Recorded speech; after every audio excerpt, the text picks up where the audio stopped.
सर्दज़ादे। मैं गालिबन दूसरी में था जब ये सर्दज़ादे, ये बर्फ़ मौसम मुझे डराने गली में आते। तो मैं न डरता। मैं नंगे पाँव बिना स्वेटर निकल के अपने लिहाफ से जब गली में जाता तो भाग जाते। गली के नुक्कड़ से थोड़ा आगे चौलाहों के चौक तक तो मैं उनका पीछा करता कि मेरा गलियों में दबदबा था।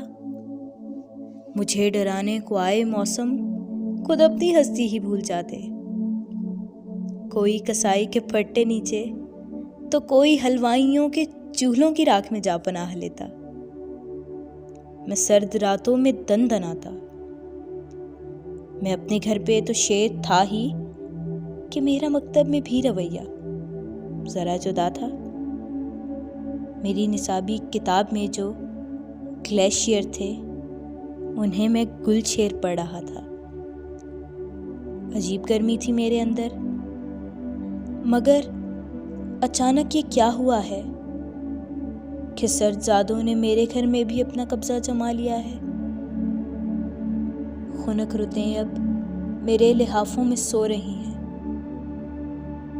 कोई भी गोशा, कोई भी कोना नहीं बचा है कि जिसमें मैं भी दुबक के बैठूं। मेरी बसारत, मेरी समात तो खैर गिरवी पड़ी हुई है।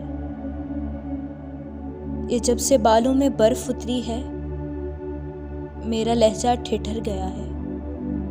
मेरा लहजा ठिठुर गया है।